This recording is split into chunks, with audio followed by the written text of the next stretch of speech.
Hi guys, this is a really late live in the US. It's a very early live in Europe, but I still wanted to come on because I have promised that I will do chart readings.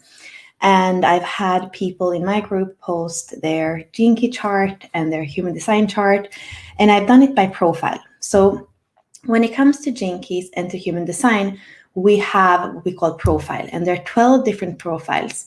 And we could say these are our personality.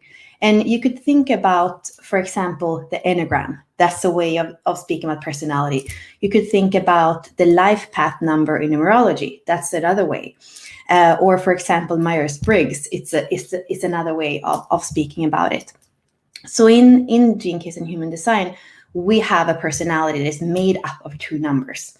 And those numbers can be from 1 to 6. And what we are going to see on Monday nights for the next few months is actually how these two numbers, that is from 1 to 6, that you're going to have two different numbers, how they together are making up who you are. And the first number is going to be a lot about your personality, a lot about the role that you are here to play in the world, we could say. It's basically your astrology personality that's speaking about. And then the special thing with Gene Keys and human design is that they add a second number that is more of a soul number. It's more of something that wants to be expressed through you. So it's very interesting when we thread these profiles, because some people are going to have in the personality what other peoples are going to have in their soul. So I'm looking forward to this, and I am actually starting from the end this time. So the 12 profiles are starting with a 1-3, and then I'm going through all the numbers, and they are finishing with a 6-3. So usually the 6-3 is what comes at the end. But I've thought that it's interesting to kind of go from the end to the beginning.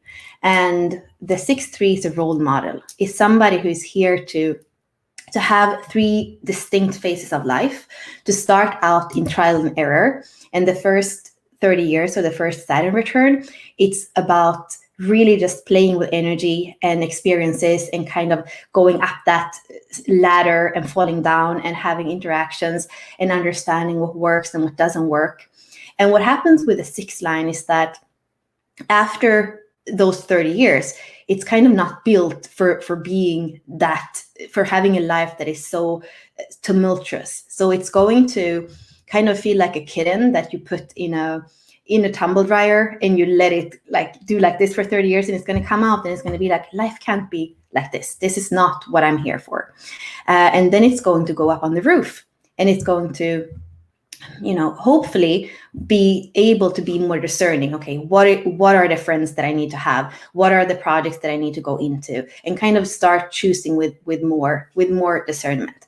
There, in some cases, they are actually going to be afraid of living life. So they're going to kind of stay up on the roof and be judgmental of others and not understand where people have to be this or that. So they kind of disincarnate. They become judges instead of actually living life. So that is, if you want, like the kind of backside, or the negative side of being having a 6 in your personality. And the last part, so that's for 20 years. So 0 to 30, it's about trial and error. 30 to 50 is about discernment and understanding kind of what went wrong and how to do it better.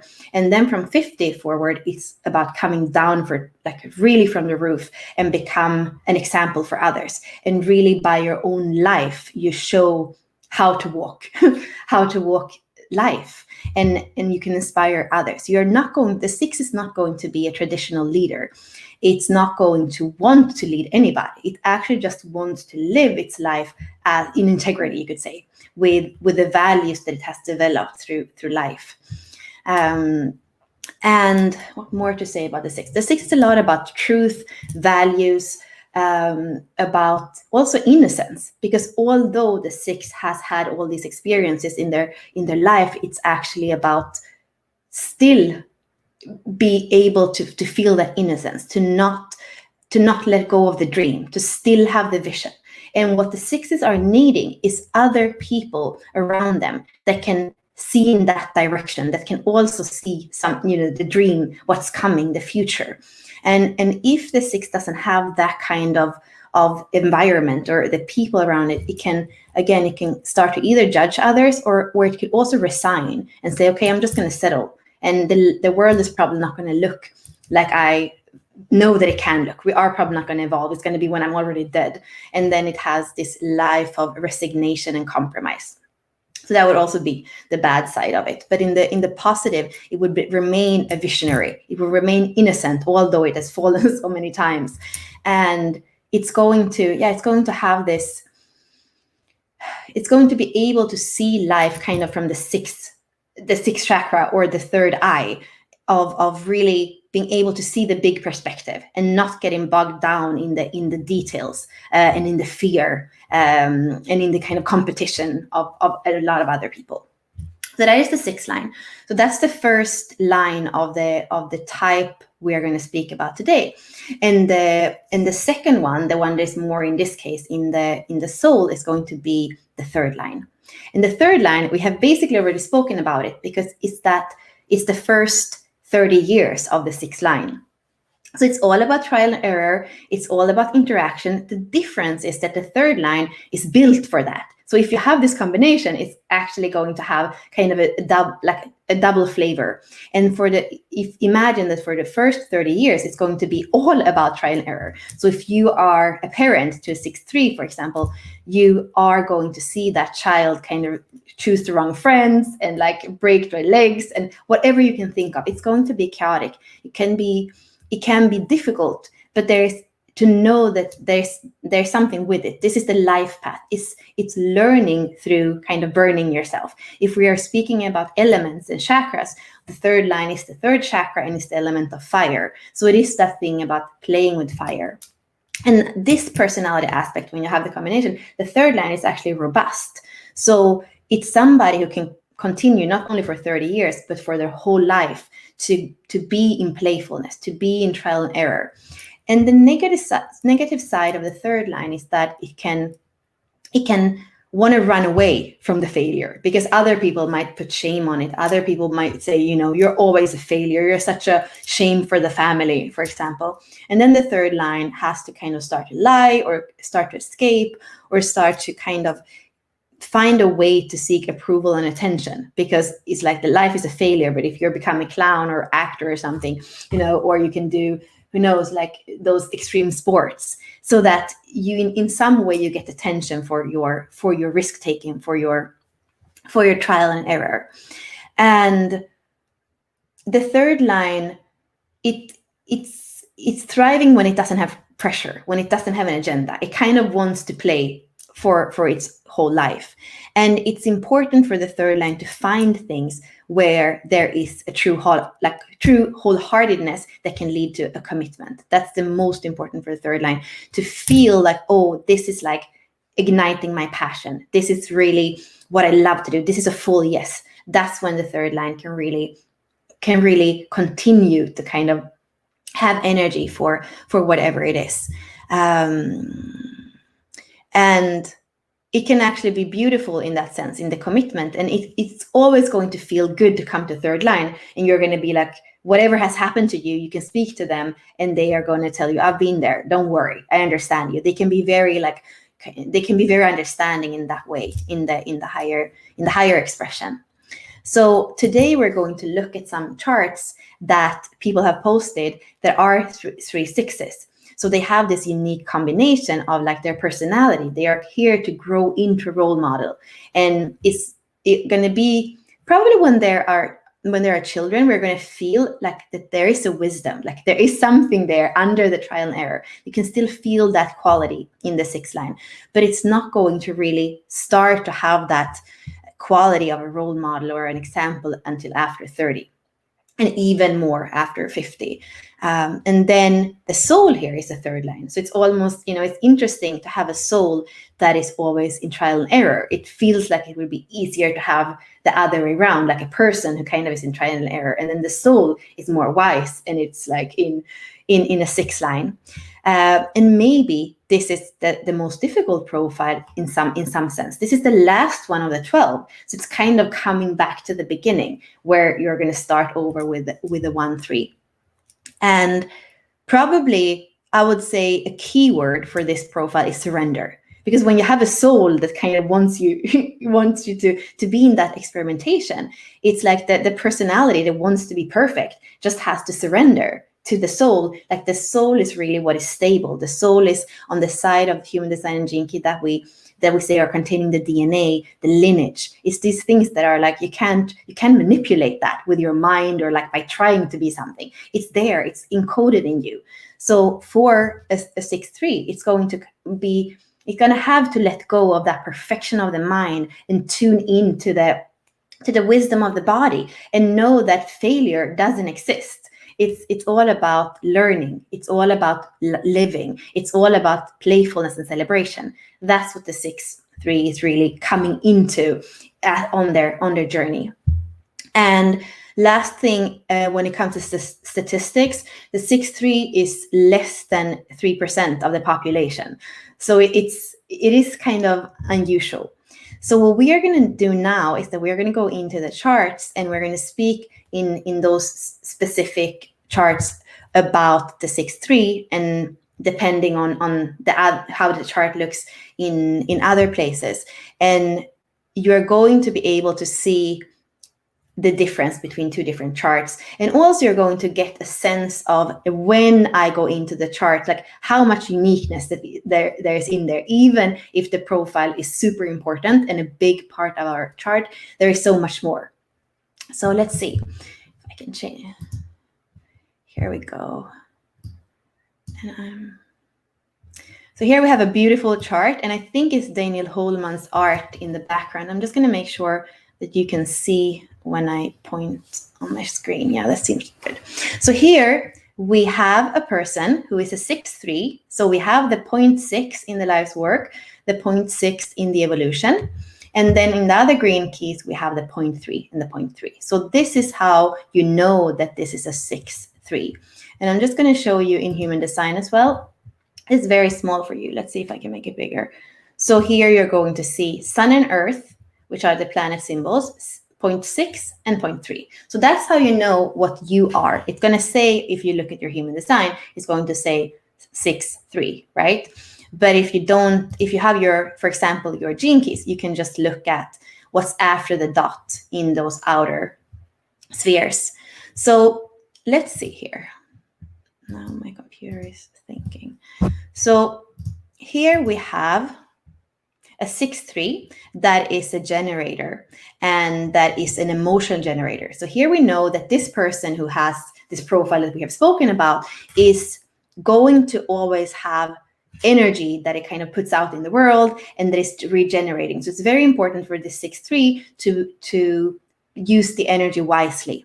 And it's an emotional authority. So it's going to be here to feel a lot and to have like the spice of emotions in their life. It's important, I would say, very important, knowing it is a 6-3, that emotional, that emotional wave that this person is going to have. You can see it says inner authority, emotional solar plexus on the chart. It's important to allow the emotions to be there, but to not make decisions on it. Because already we know that this person for 30 years is 3-3. It's a lot of trial and error.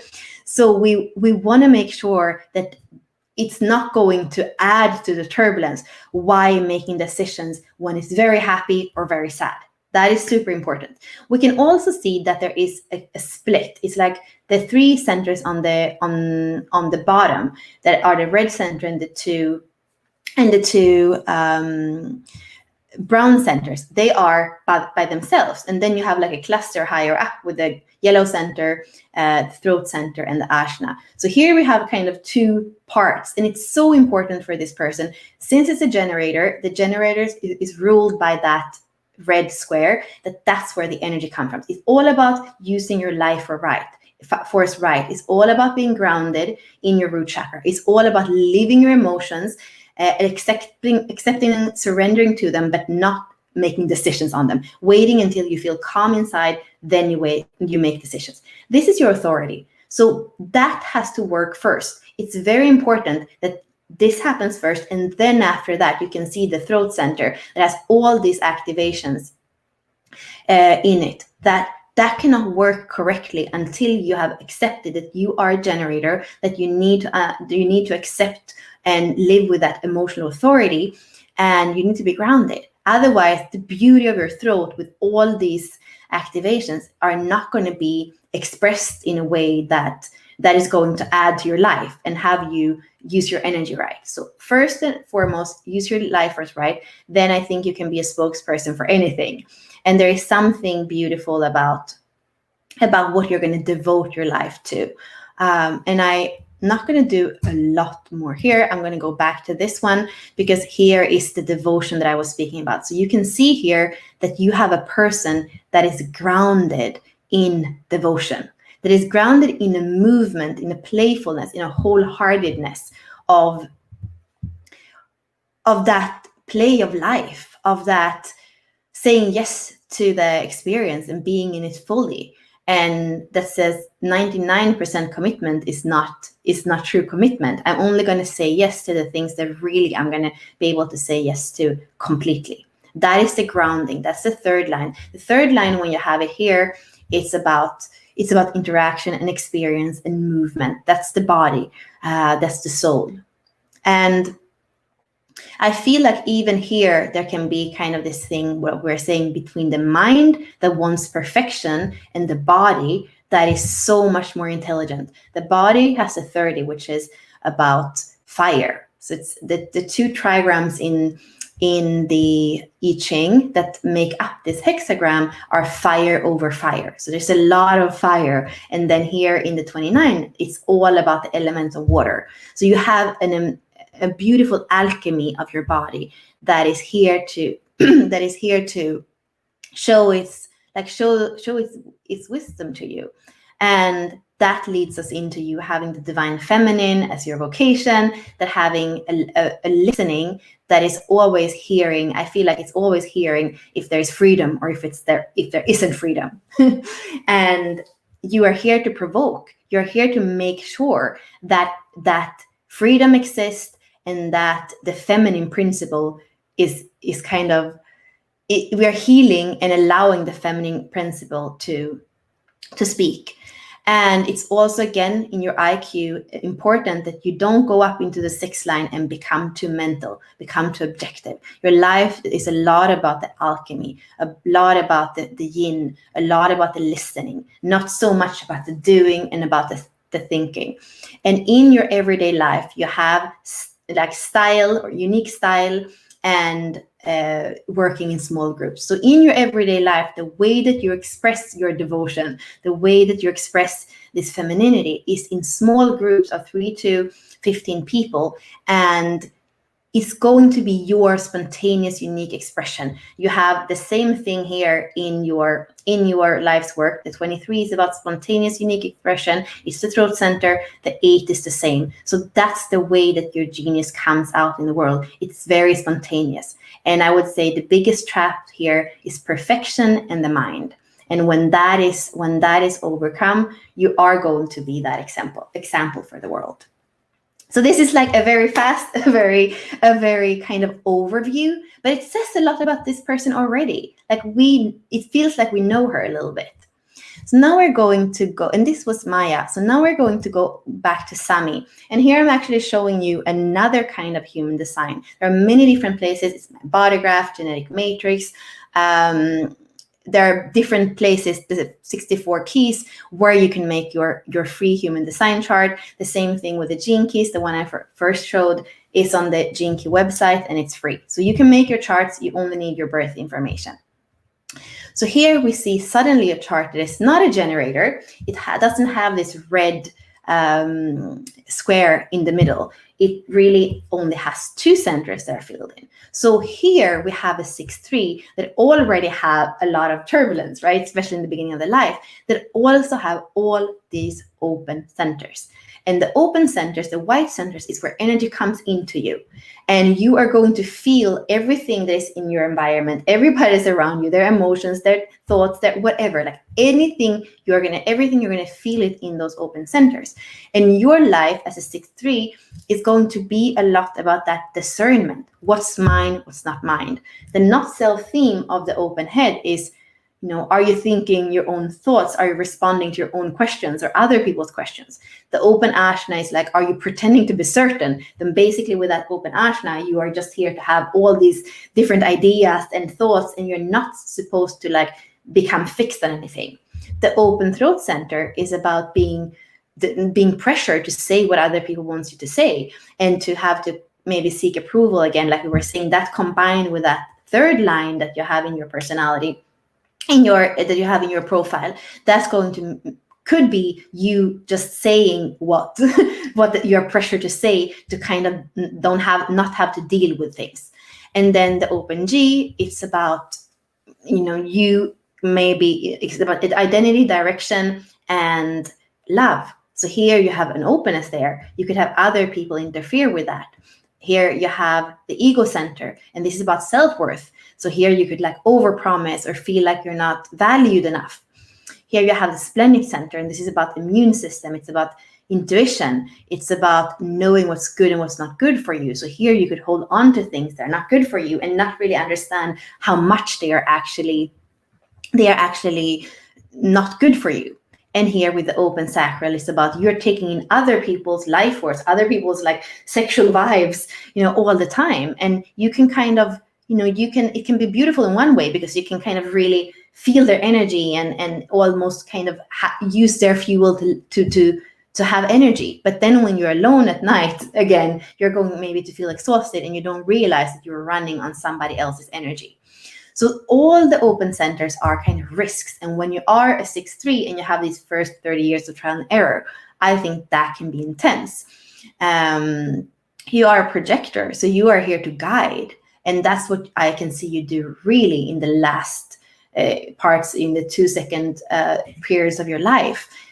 Because you're not here to work as a generator, like the first person that has all the energy in the sacral center. You're here to guide. And there is something interesting that is very mutative in how this come across, because it has the 6-3 profile, the last of all of them. What comes after, maybe it goes back, but there is something very, very interesting with that being the last. There's something else coming after. And then the 1949 is the mutation in the emotional center that we are going through, that has to do with merging, you could say, the third chakra with the fourth chakra. So having the lower chakras about me, kind of merging with the heart chakra and the transpersonal and the we. So I feel like part of what your life is about is the understanding. It's the understanding of what does it mean to kind of close that split, to not have our emotions and our solar plexus kind of go in another direction than what your true heart, your true identity, and your true direction goes. So that's part of what I could see from just looking at this only channel that you have. And this is mutating now, like one of the first are mutating in 2027. So you are going to feel, I think, a lot of instability, or a lot of the instabilities out there. And maybe you have some problems with like sensitivity and reactions to different things.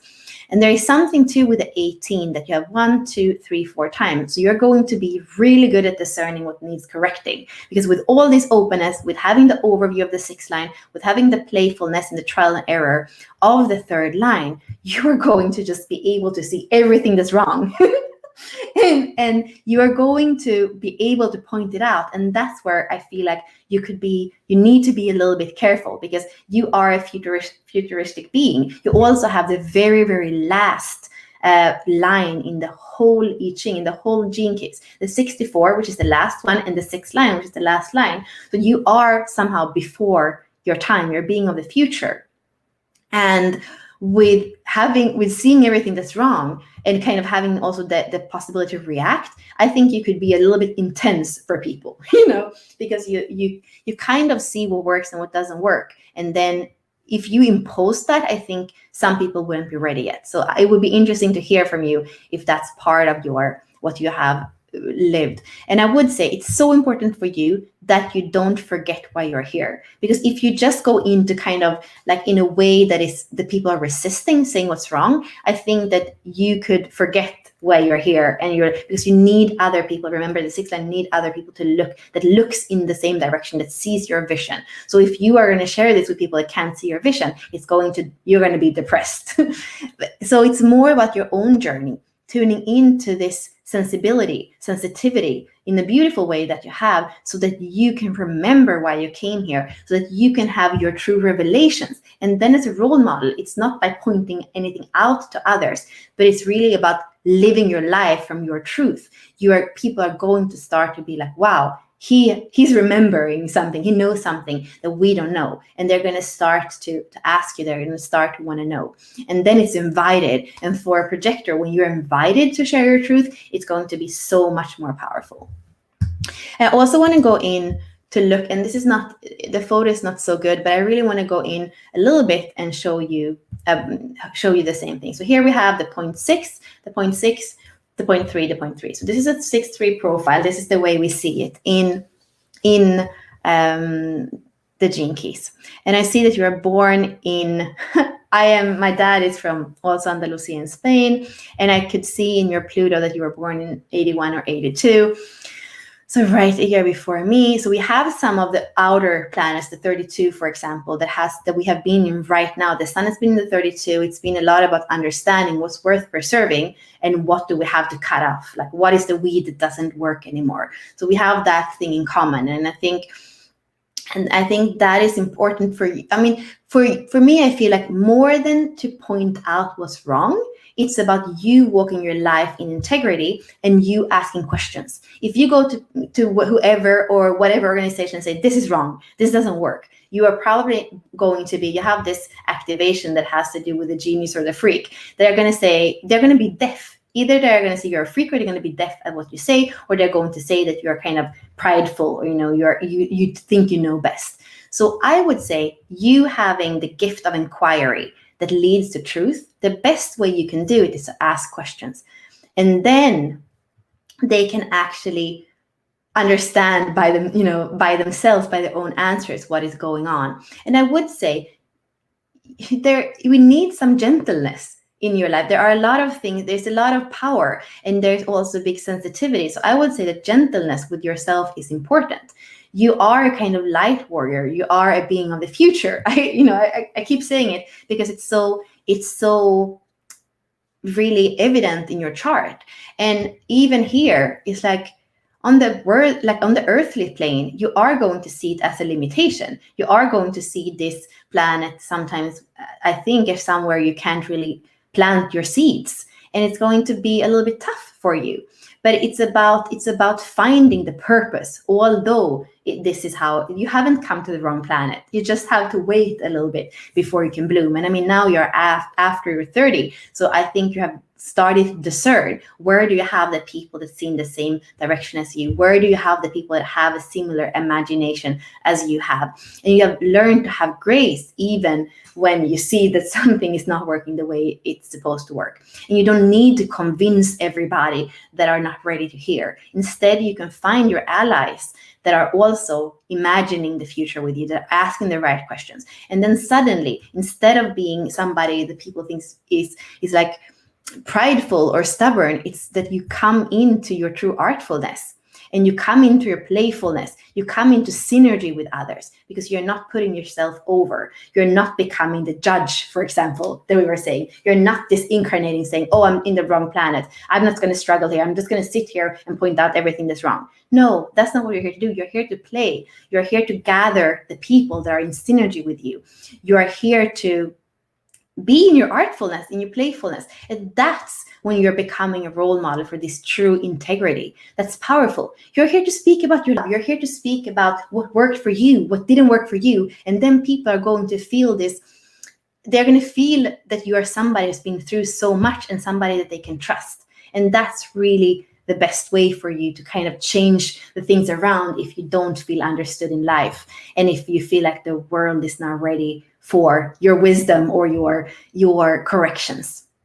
So Maya and Sami, I would love to hear if this resonates, because then other people who watch can kind of understand more that this is actually something that I'm reading in the activations. It's not something that I'm just coming up with, although there is some intuitive threading. And I think also that by doing two different, a woman and a man, and two different kinds of 6-3 profiles, you understand that there's so much more, but everything is kind of lived through this. Actually, let me stop share screening.